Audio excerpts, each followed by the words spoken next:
Selamat pagi. Hari ini kita teruskan lagi dengan kelas geografi tingkatan 3. Kita akan sambung kegiatan manusia yang mengancam hidupan liar. Kalau minggu lepas kita dah tengok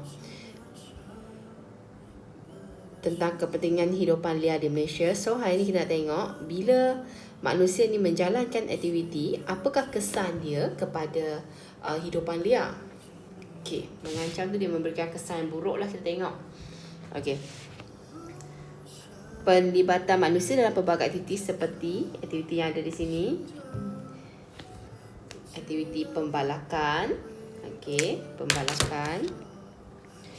Kemudian kita ada pengkuarian, pembinaan empangan, pertanian, pengangkutan, perhubungan telah memberi kesan kepada hidupan liar. Kita tengok yang pertama, pembalakan. Kenapa kita kata kegiatan pembalakan ni dia akan memberikan kesan kepada hidupan liar?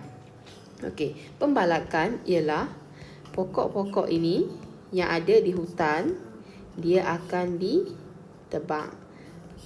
So bila ditebang, dia akan menyebabkan kemusnahan habitat flora dan fauna. Maksudnya tempat tinggal, habitat ni ialah tempat tinggal. So tempat tinggal haiwan dan juga pokok-pokok ni dah musnah. Kemudian permukaan tanah terdedah kepada hakisan, kepada ejen-ejen hakisan. Kenapa dia cakap macam tu? Sebab kawasan yang ada tanah, bila ada pokok, hujan yang turun, dia akan kena kat pokok dulu kan. Bila kalau kata tak ada pokok, dia akan terus kena ke atas tanah. So dia akan mudah menyebabkan tanah ni runtuh. Dan dia menyerap air yang banyak, dia akan menjadi banjir lumpur ataupun runtuhan lah. Kurangnya proses sejak pepeluhan, ini oleh pokok lah.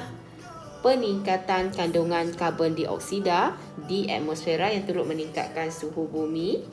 Kemudian tanah menjadi tandus. Bila tanah jadi tandus ni, pokok pun tak boleh hidup, makanan kepada haiwan tu tak ada. Ataupun dia menyebabkan suhu kawasan tu meningkat dan mengganggulah habitat haiwan-haiwan tu. Kalau kita nak terangkan lah.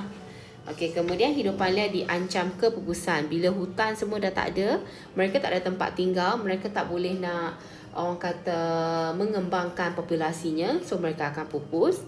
Kemudian kejadian banjir di kawasan tanah rendah, pencemaran sumber air. Bila banjir, banyak haiwan yang akan mati, terutama yang tinggal dalam tanah. Dia akan tenggelam. Kemudian pencemaran sumber air, bila sumber air seperti sungai itu tercemar, dia akan menyebabkan ikan juga mati, ataupun hidupan liar seperti kura-kura bila pencemaran yang teruk lah. Seterusnya yang kedua, kita nak tengok pengkuarian. Aktiviti letupan bongkah batu di kawasan kuari mengakibatkan kemusnahan habitat hidupan liar. Tempat tinggal mereka akan musnah lah. Sebab kawasan ni asalnya kawasan batu. Bila kita letupkan, dia akan menyebabkan batu ni, bongkah batu ni pecah, yang mungkin menjadi tempat tinggal kepada haiwan tersebut lah. Kemudian bunyi bising di kawasan kuari dan sekitar mengganggu ketenteraman hidupan liar. Kalau kamu tengok, kamu pergi ke kawasan air terjun, ada dia buat simbol jangan bising, dia akan mengganggu habitat burung. Kemudian pencemaran udara melalui habuk debu kering yang terampai di udara. So kalau kita nak kaitkan dengan hidupan liar, kita boleh kaitkan bila habuk debu ni, dia akan mengganggu juga sedikit sebanyak hidupan liar ni, terutamanya sistem pernafasan mereka. Kemudian pencemaran air melalui larian permukaan yang membawa debu dan kotoran ke sungai, sama macam tadi. Berlaku banjir di kawasan rendah pun sama. Hidupan liar terpaksa menjadi habitat baru yang lebih selamat. Kemudian yang ketiga, pembinaan empangan. Bila pembinaan empangan, dia akan menyebabkan kawasan hutan ini ditebang untuk digali menjadi kawasan empangan. Dia akan menyebabkan kemusnahan hutan yang besar dan habitat hidupan liar musnah.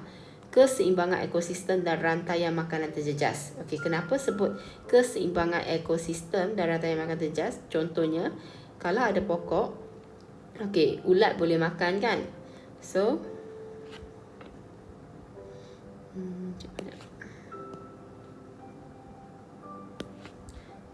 dia akan dimakan oleh ulat.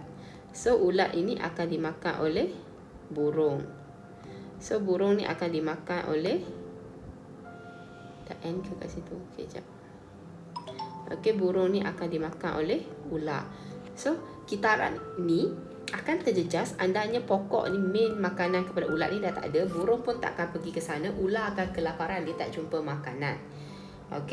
So kamu boleh faham seterusnya, apa lagi kegiatan manusia yang boleh menyebabkan gangguan kepada hidupan liar? Yang keempat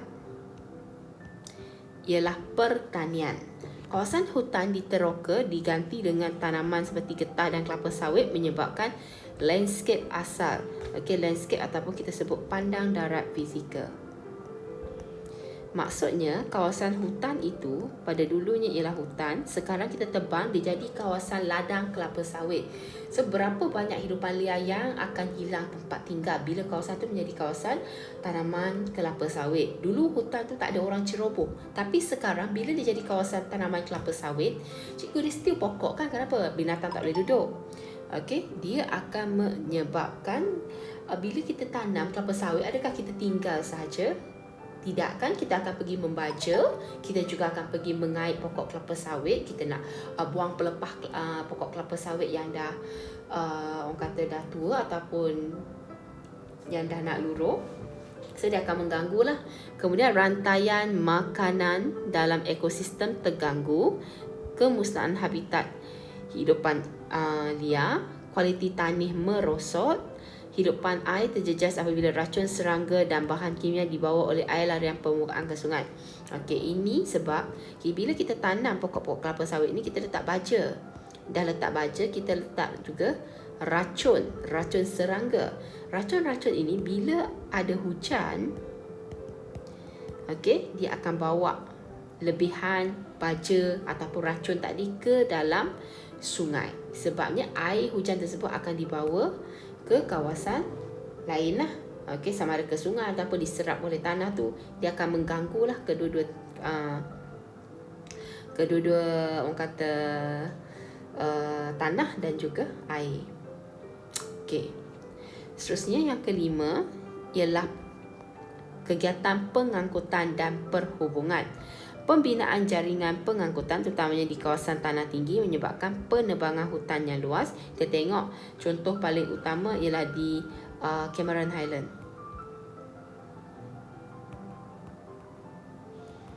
Cameron Highlands dulu ialah bukit sahaja, sekarang kita teres dia, teres satu.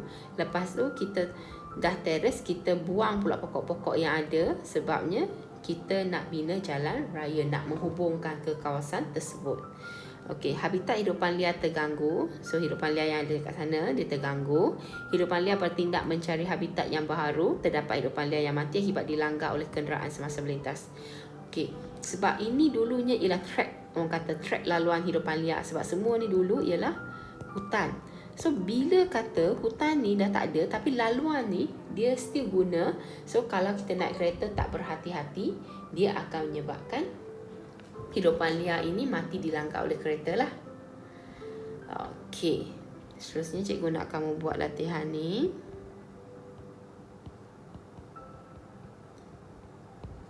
Pembinaan empangan memusnahkan habitat flora dan fauna. So dua benda kamu nak sentuh, flora dan fauna, kesan dia. Kalau kamu tengok tadi cikgu terangkan macam mana yang empangan, kamu boleh jawab soalan dengan baiklah. Seterusnya bila kita dah tengok kesan, kita akan tengok pula usaha pemeliharaan dan pemuliharaan.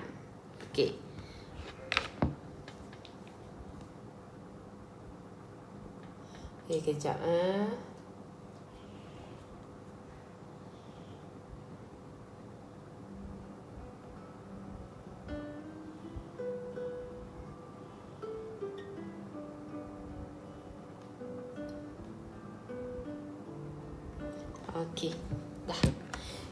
urgent, kena reply cepat. Nanti orang tidur tak dapat tengok mesej cikgu. Okey.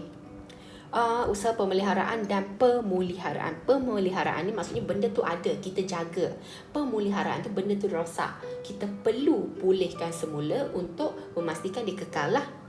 Okey, tengok yang pertama ialah dari segi undang-undang. Tapi dalam exam jangan tulis undang-undang sahaja, kamu tak akan dapat markah. So kamu akan tulis kuat kuasa kan undang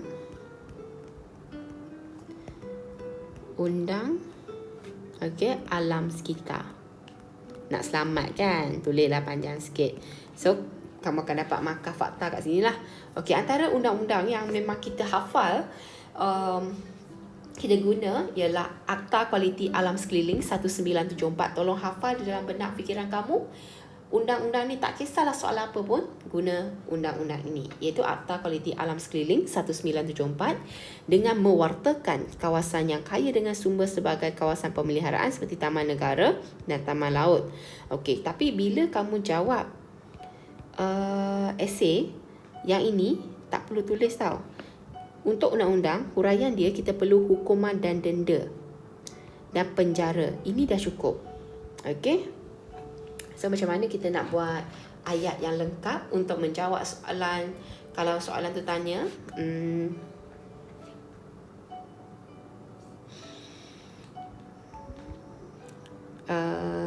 jelaskan. Sekejap, jelaskan usaha atau langkah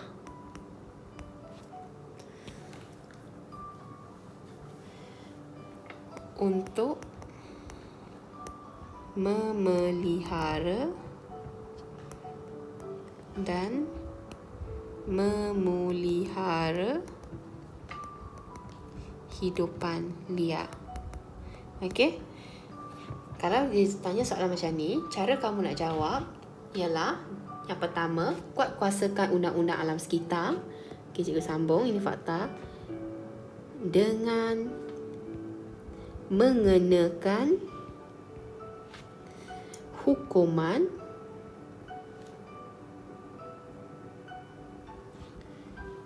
tersalah eja, hukuman apa ni cikgu ni malam ni, mata kelabu ke apa. Okey, kejap hukuman, okey, hukuman dan denda kepada pesalah melalui Akta Kualiti Alam Sekeliling 1974. So kamu dah akan dapat 3 markah, iaitu yang ni fakta, dengan menggunakan denda atau hukuman. Menggunakan hukuman dan denda ni ialah huraian, dan Akta Kualiti Alam Sekeliling 1974 ini ialah C1. So kamu dah akan dapat 3 markah di sini. So ini cara kamu nak menjawab lah dalam exam. Cikgu orang kata jelaskan terus. Okey, sama juga kalau kamu nak jawab tentang Akta Perhutanan Negara, guna ayat yang sama, cuma gantikan akta ni, C1 ni dengan ni. Itu saja. Sama juga Akta Pemeliharaan Hidupan Liar 2010, gantikan C1 dengan ni. Ayat yang sama. Okey, tapi dalam exam tolong jangan jawab semua undang-undang. Kamu akan dapat 3 markah je, walaupun 3 jawapan kamu tu tepat, sebab kamu jawab hanya undang-undang je.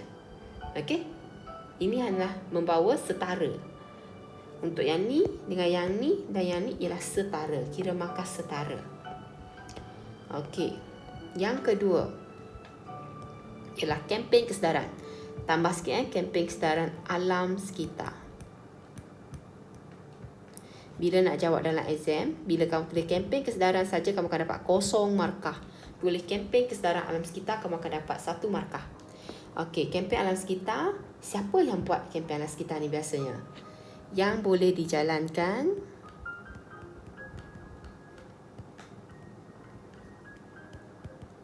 siapa yang biasa buat?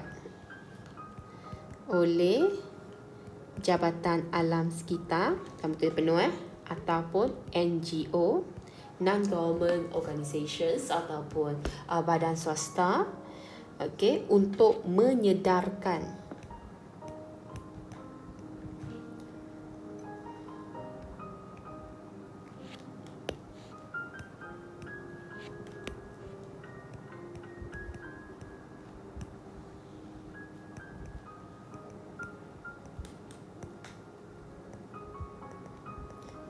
masyarakat tentang kepentingan memelihara hidupan liar.